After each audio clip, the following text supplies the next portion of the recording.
Thank you, Peter, for that wonderful and kind introduction. And thank you all for welcoming me to your country. This is the first time since 2008 that I've been back, and I am delighted to be here. There's been changes in driving into town. There's a lot more building going on than 9 years ago. But it's great to see familiar faces and friends again back here in Bratislava. So, I'm going to talk to you about humanomics, a neologism, a word that we created to explain a change, a pivot, in how we think about economics. I want to begin tonight with a poll. It's a little dangerous for me to ask, because when I ask it of my students every fall when I begin teaching the first year students at Chapman, I pretty much know what they're going to say. But I have a different audience here, so I'm not quite sure what the poll will say here. So I'll compare you to what I get from my Chapman undergrads in a minute. So, start off with, the human condition on the third rock from the sun is A, getting exponentially worse, B, just getting worse, C, stagnant, D, getting better, or E, getting exponentially better. So I'd like to see a show of hands. How many people think that the condition of the human race on the third planet from the sun is A, getting exponentially worse? Show of hands. Couple. Getting worse. Couple. Stagnant. All right, no takers. Getting better. A few. And how about getting exponentially better? Okay, so some of you didn't raise your hands. I won't do it again. But if you were to compare with my Chapman undergraduates, I would say 50% of them say getting exponentially worse. And I would say another 25% are saying it's getting worse, or at best stagnant. Very few, if any, give the correct answer of E, getting exponentially better. Now, I got an easier sell in this room than I have in my classes. Now, what do I mean when I say it's getting exponentially better? I mean this picture that Deirdre McCloskey has made famous called the hockey stick. So if you look over the last 2,000 years, starting with AD 0 there, up until the mid-1800s, humankind lived on the same amount of money as they did 2,000 years ago, which is about $3 a day, $3 American dollars a day in today's terms. And then something changed and has been going up ever since. This graph stops at 2000. But even with the Great Recession of 2008 that went around the world, this graph did not stop. It is still continuing to rise. Now, let's break this down a little bit. So here is a graph that I want to recognize Max Roser from the University of Oxford. He is a great tweeter. If you follow him, puts up graphs like this all the time about our world and data. And so he's taking all of the countries that are not rich, which he labels down here: Australia, Belgium, Canada, Cyprus, through the United States. So the other 6 billion people, and he breaks it down. And in 2013, a mere 12.5% of the world's population are living on less than $2 a day. In 1981, 52.5%. We have dropped 40 percentage points in terms of the people living in absolute poverty. And what are growing the most? Above $3 a day to $10 a day, growing the fastest of any segment. This is in relative terms. In absolute terms, we had 3.5 billion people, 50% lived in abject poverty. We now have 6 billion people, and only 12.5%. In both relative and absolute terms, the number of people who are living better lives is increasing. They're living longer lives, they're living more comfortable lives. we are also producing twice as much grain on the same amount of land as in 1950. This is a huge change in the human condition. But it doesn't come without its detractors. For some of the people in the richest countries in the world, there is this fear that something is going wrong, that the world is getting exponentially worse, that there's something else about the condition. It isn't just a material feeling, but also our ethical component, our ethics, that this great increase in our well-being comes at our ethical expense. We have become worse people for it. That is generally the take of the students who come, say, from the left. On the right, they will say, yes, this growth has been the result of ruthless self-interest, but who cares, it's a practical success. I say both of them are wrong. Not only are we living better lives, we are being better people. And so that is where Humanomics starts. Economics, since Adam Smith, has been about this question. What makes a rich nation rich? And the answer, since 1776, has been trade. But trade can only get us part of it. For the last 50,000 years, humans have been trading. We are natural-born traders. But yet, we didn't get wealthier. So something else has to be going on. But we add to that the question of what makes a good person good. Because that is part of the fear of what is happening in the last 200 years. That we become ethically corrosive because of all of this trade. But to an economist, if you were to ask the question, what makes a good person good, they'd say, who cares? Humanomics is to put these two questions together. What does one have to do with the other? In a sense, we're going back to, as Peter said in his introduction, we're going back to the roots of Adam Smith. In The Wealth of Nations, which is what makes a rich nation rich, and to the theory of all sentiments, what makes a good person good. And Humanomics is an exploration of what these two questions have to do with one another. So I want to give you an example of that in the bulk of my remarks. I've written them down so that I can go at a slower pace to make sure that I don't test the boundaries of the translator. I also am going to apologize in advance for the very American-centric view and take of the examples, but I hope the general feel comes through in terms of the point. And I want to make this point, I think, well made by Deirdre McCloskey in her book, The Bourgeois Virtues. She says, I claim in what follows that neither left nor right, neither the Department of English nor the Country Club, nor the center, eyeless and Starbucks, uneasily ruminating on morsels taken from both sides, is seeing bourgeois life whole.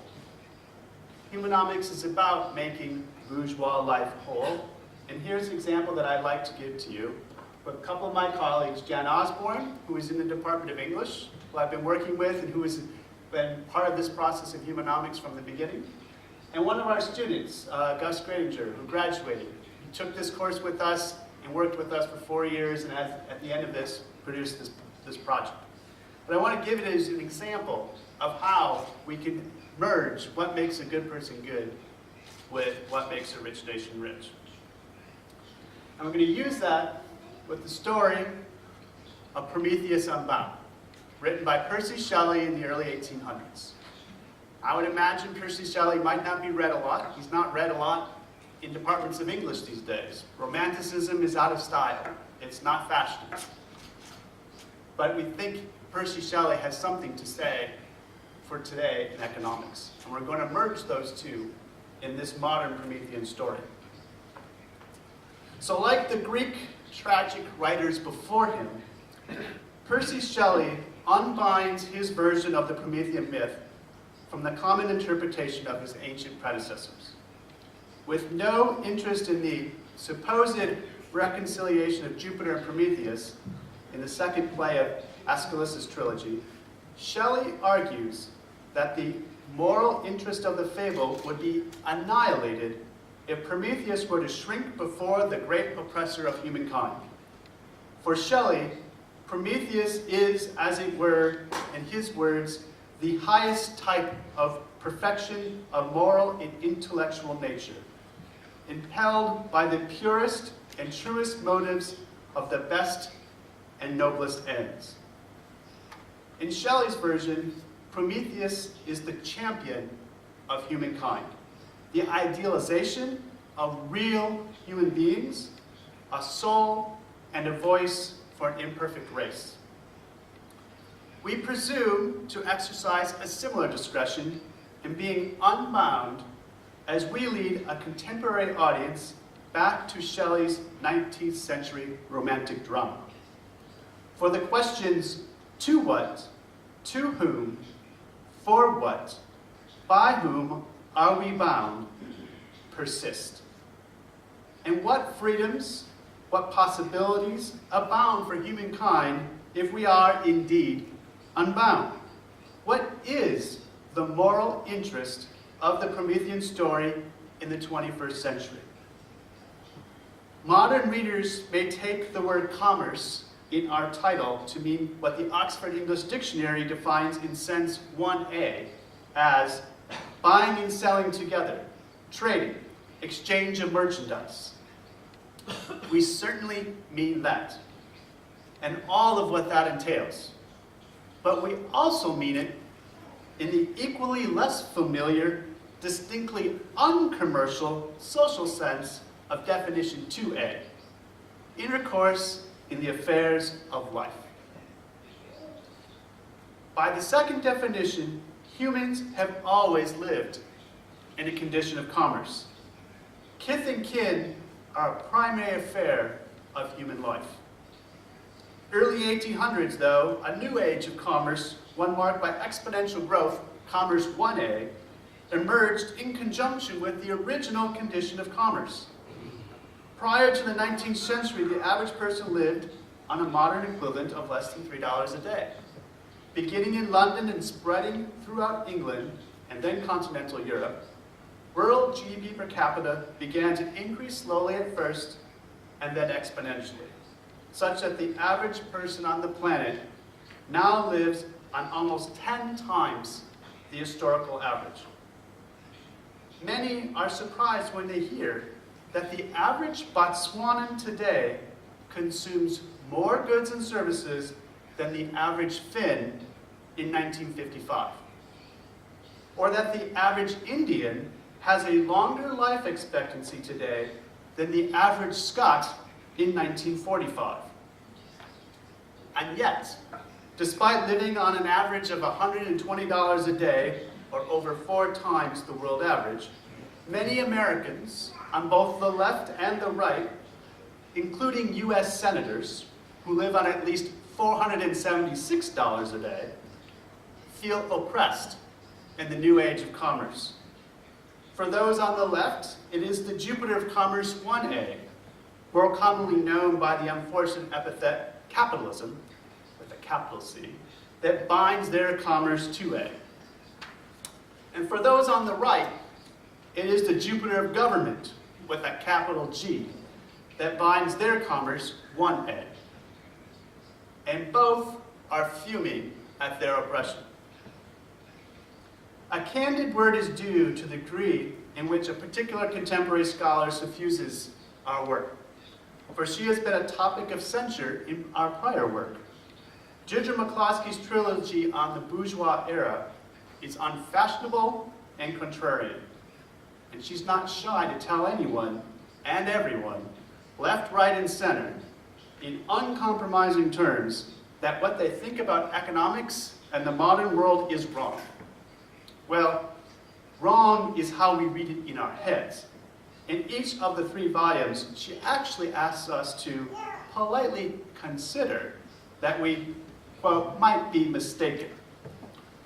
Or as a reviewer once put it to us, anyone who quotes McCloskey in The Bourgeois Virtues as anything less than muddled and embarrassing is not really opening the covers of the books. We have indeed read the books, 2 of them several times and in courses, and we think thou dost anonymously protest too much. McCloskey's project is to overturn a century-and-a-half assumption that economics and ethics are 2 distinct disciplines and never the twain shall meet. That's not going to come about without a little resistance, but that is precisely the project with which we are engaging. McCloskey argues convincingly that not only do we make prudent, maximize utilitarian decisions in commerce, but that we also practice in both OED 1A and 2A the virtues of faith, hope, and love, courage, justice, and temperance. But the greatest of these is love.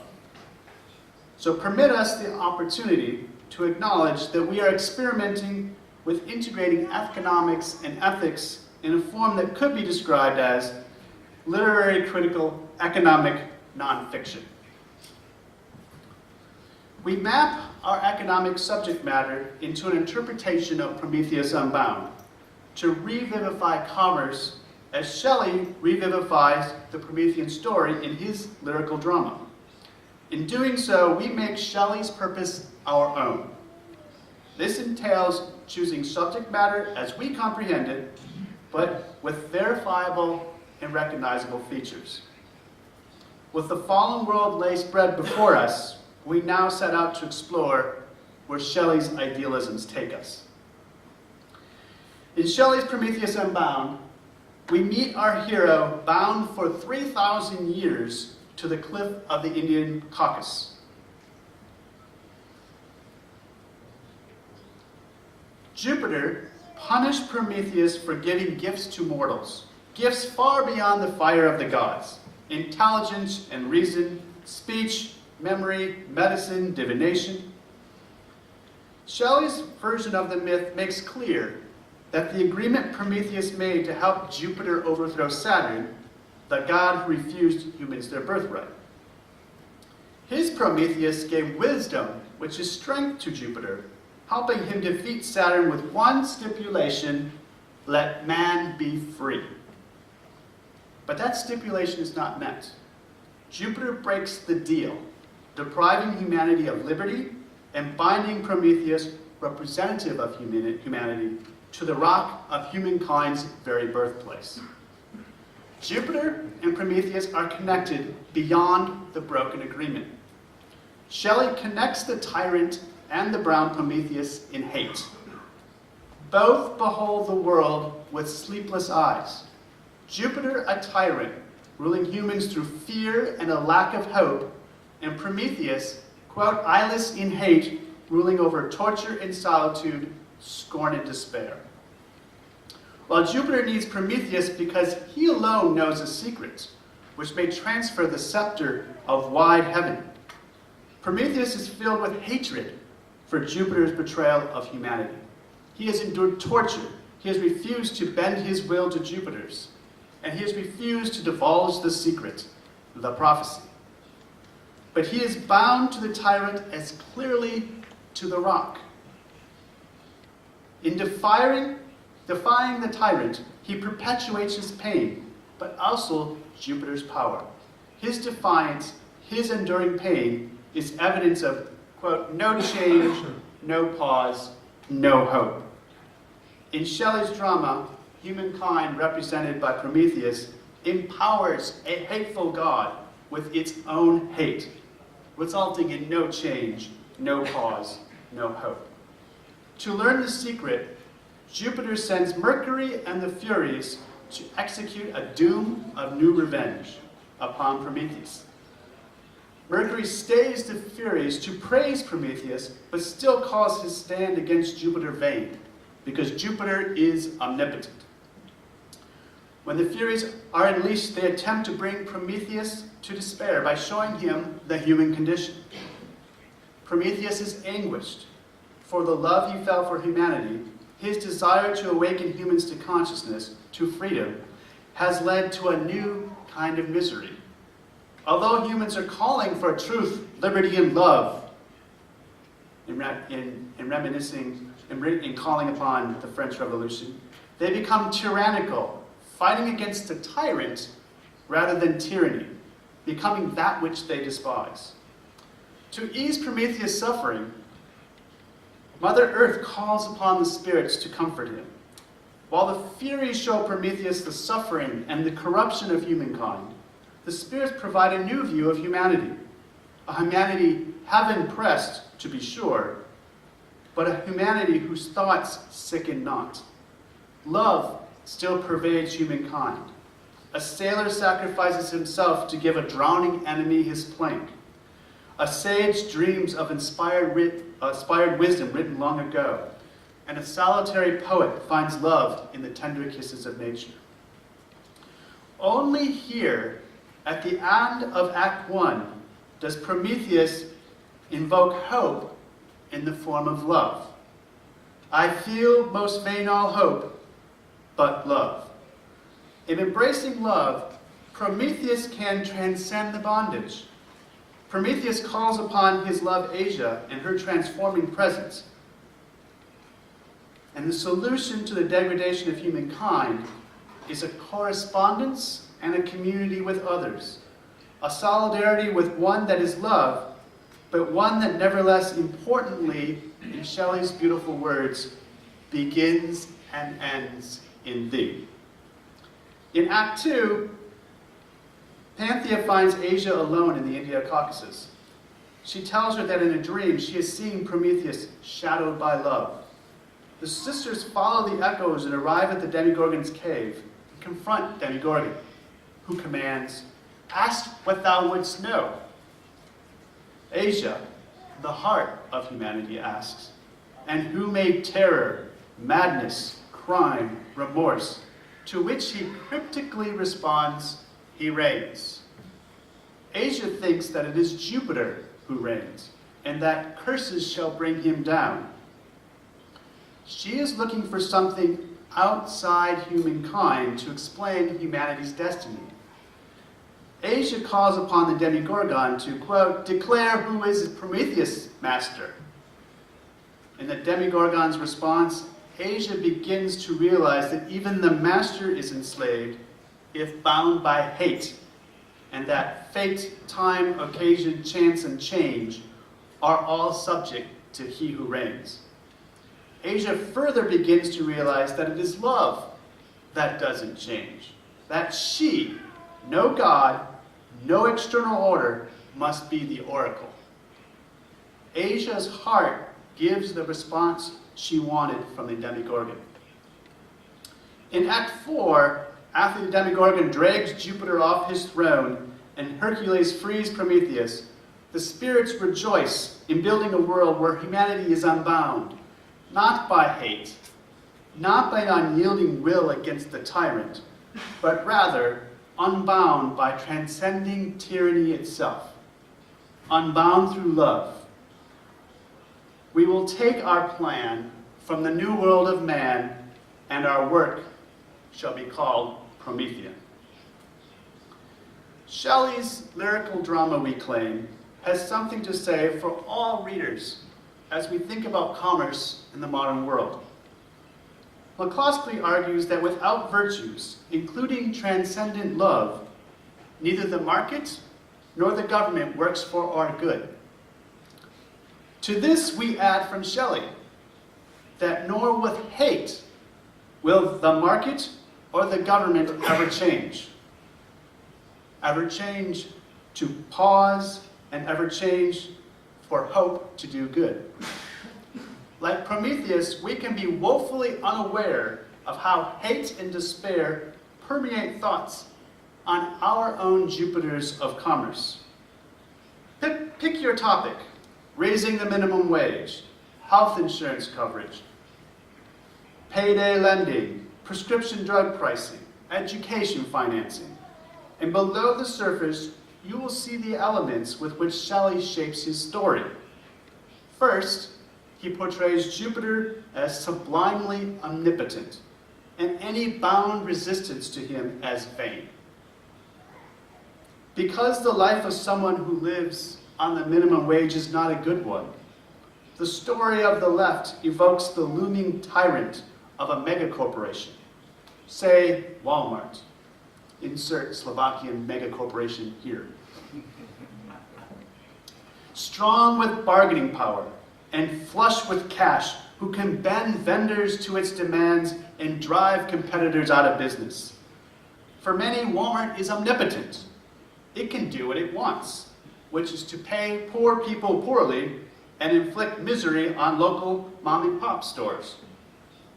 The name of the hated god Walmart cannot be uttered without a tinge of hate below the surface. And while there are many companies, both large and small, that do what Walmart does, pay their employees the minimum wage and deliver a product better and cheaper than a competitor, who ultimately won't survive, Walmart is the god of choice for censure on deplorably low wages. Why? Because the name itself is Jovian, and we can hate it. Or when healthcare costs increased by 6.5%, and health insurance premiums increased by as much as 150% per year, many on the right direct their curses toward the ill tyranny of Obamacare. For many, the Affordable Care Act is the all-prevailing foe. The country has been shackled with the force of law to purchase health insurance each year, or suffer a penalty torn from the heart of our annual income. In canvassing for our support, Jupiter promised, if you like your healthcare plan, you'll be able to keep your healthcare plan, period. But after the overthrow of our Saturnic healthcare system, he did not live up to his end of the deal. To that, critics decry, Obamacare, we defy thee, aye, do thy worst. Bring on thy deliberative panels to blast the dying from yon government tower. We curse thee to thine omnipotent exchanges death spiral into a crown of pain. If these words of hate sound a bit strong, they are. But boy, are curses fun to wield and to heap upon those whom we think have oppressed us. We thrive on censure, condemnation, and scorn. It feels good to blame and denounce Jupiter. But the bitter truth we must face is that our righteous and our leftist fury, fueled by visions of hardship and suffering, is rarely the complete picture. And moreover, such fury tempts the champion in us to despair, which only further feeds growing disdain within our breast and tightens the blinders around our field of vision. McCloskey's project and ours is to show how modern bourgeois life whole, and Shelley's point in ours is that any socioeconomic revolution, whether from the right or the left, will ultimately fail, like the French Revolution ultimately failed, if it is fomented by despair, anger, and hate. To see modern life whole, we politely ask you to consider that modern capitalist life may indeed be love-saturated, and that our work for socioeconomic change, if it is to ultimately succeed in human flourishing, must be rooted in a love that begins and ends in thee. If there is but one takeaway from this, it is that we wish you to be more attuned to the self-imposed pessimism that binds the modern discourse in the age of commerce. For beyond our eyes, the human love lies, which makes us all gaze on paradise. How many modern cries for revolution, for social change, begin with an honest and frank assessment of the trust, good humor, neighborliness, respectfulness, cooperativeness, and decent intentions, as McCloskey would say, that pervade our daily lives of commerce? None. And yet our daily commerce 1A is filled with uncountable kindnesses. Recall your activities for the past week. How many times did you entrust your well-being to a stranger. Every time you encountered one at the department store, the grocery store, the coffee shop, the restaurant, the discount retailer, the gas station, the airport check-in, the taxi cab, the hotel, the movie theater, the sporting event, the concert, the art museum, etc., etc. How many times did you thank and exchange a smile and pleasantries with the clerk, barista, server, attendant, driver, concierge, or an associate? If the answer is you didn't, or can't remember ever doing so, it's time to unbind yourself. They did something good for you, and you them. And while it may have only been a moment of solidarity, it was a genuine moment of fellow feeling among strangers, whether either or both of you thought so. If all you saw was the fulfillment of your own interest, you missed the beautiful sense of joint interest that made that moment possible in the first place. We expect and assume that those who serve us in our daily transactions will deliver the grande half-caff Ethiopian medium roast room for milk drip coffee as we ordered it. And we expect and assume that the Clorox Greenworks laundry detergent that we buy at Walmart, no, at the slightly less Jovian Target retailer, will in fact be 99% biodegradable, to say nothing of it being laundry detergent and not a container of dirt. Modern capitalist life is a beautiful system in which we expect and assume uncountable strangers to have our uncountable interests in mind. It may not be physical eros, or charitable agape, or even friendly philia, but our daily commerce 1A is a form of love that you expect, the form of love that saturates our lives. If you are not convinced that commerce is beautiful, nor that you expect nor assume that strangers will serve your interests, then you might need to explain your indignation when your grande no-foam latte is not a full 16 ounces, or when you learn that Volkswagen intentionally programmed its vehicles to evade emissions control detection. We are outraged at strangers who do not jointly serve our interests because our minds direct our attention to a novelty in the new age of commerce. The novelty being that a person personally unknown to us has disappointed, deceived, or defrauded us. Our favorite politicians and cable news hosts rely on that same novelty to affect socioeconomic change. Because so many of our immediate experiences and life histories do not include struggling to make ends meet. We take notice of reports that CEOs on their corporate thrones earn 950 times what they pay their minimum wage employees. Walmart, I curse you. How dare you oppress your workers? You can afford to pay the $5 billion necessary to pay your 1 million employees $5 an hour or more. Yes, Walmart employs 1 million people. But how do you know what you presume to know? And how much of what you presume to know simply depends on how you feel about Jupiter being unequal, socially classed, and from a different tribe than you. We bind ourselves with a loathsome mask. By the same token, our favorite politicians and cable news hosts rely on eye-poppingly large numbers for us to take notice of the increases in healthcare costs and health insurance premiums that we likewise do not see in energy, food, vehicles, clothing, and well, almost everything except undergraduate education in the United States, for which there is another different favorite politician and cable news host ready to draw our attention.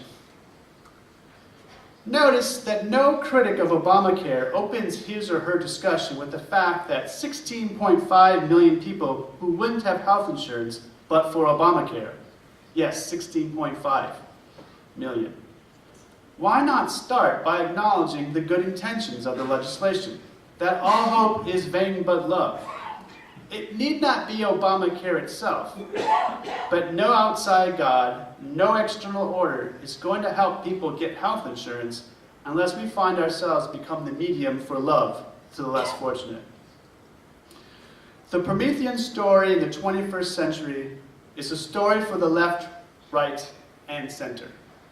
It is a story of possibility if we can see beyond the order of a tyrant.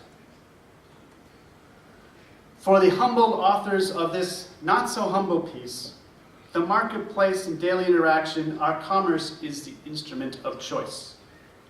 Love, its tuner, perfecting its sound, here is where we find hope abound. Disagreements inevitable, conflict inescapable, but fellow feeling and virtue omnipresent. Lead not with curses, but with hearts. Allow the mind to love and admire, to trust, hope, and endure. Shelley's our agent, painting us in a brighter light. Not naive, but hopeful, we hope. Understanding humanity as a process and as a goal. Exchange goods and goodness exchange. Let love be our Hercules. Our work Promethean. Oh, could it be even Malkoskian?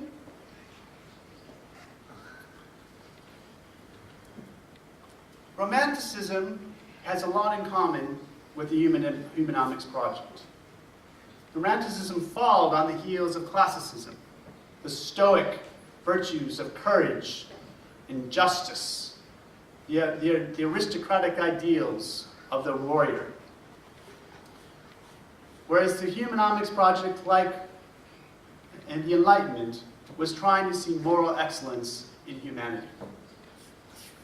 Northrop Frye did the quintessential study on English Romanticism, and he described the arts as this. The arts illustrate the form of the world that man is trying to create out of the world he was in. Love and that moral excellence was what Shelley was about. And he was responding to the classicism that preceded it. What is economics about? Well, Ronald Robbins, if you open your textbook, basically gave us the foundation for economics, the definition that we follow today in early 30s. He said that economics is the science which studies human behavior as a relationship between given ends and scarce means which have alternative uses. Another way you'll see it is that economics is the study of how society allocates scarce resources among unlimited wants. That does sound a lot like what Northrop Frye is saying, but what the arts are about doing. That man is trying to create out of the world he is in. But economics puts it as a science of human behavior about choices. As Frank Knight put it, but it's not enlightening to be told that conduct, notice he didn't say behavior, but conduct, consists in choosing between possible alternatives. Just having opportunity costs, as we teach it in our principles books. It's not enlightening. Why? Because that's not all about what our action is about. We don't just simply behave, we conduct ourselves, and we conduct ourselves in commerce. And we're conducting ourselves, that means we are looking at ourselves, as Adam Smith would say, with an impartial spectator, evaluating us to be good in what we've done, or bad, falling short. And that is why Frank Knight says that economics must be a branch of literature as much as science. In fact, it needs to be both, and commonly succeeds in being neither. Economics can't tell us, the way it is studied now, what is the good life. If it's just a choice, it takes out who we are, that moral excellence of the people we want to become. It is in literature where we understand that, where we put ourselves into the characters to understand what it's like to become. And in literature, that mirror helps us look at our own lives, and in that mirror that we're using to help revivify what we mean by commerce. So, Humanomics then is this attempt to also illustrate. No, I'm not going to do that. The form of the world that humankind is trying to create out of the world is in. But it's not just humanomics. In a sense, in a real sense, economics illustrates this already, whether or not we choose to talk about it or not. Economics is illustrating the form of the world that humankind is trying to create out of the world it is in. And part of that creation is a moral one. We are moral beings. We do care what a good life is. We do care what it means to be a good person. And that is part of what we're doing in commerce. So no, humanomics, a moral science. I could have just stated economics is a moral science. And just start from there. Because that is what human beings are. Moral beings who conduct themselves in commerce. Thank you.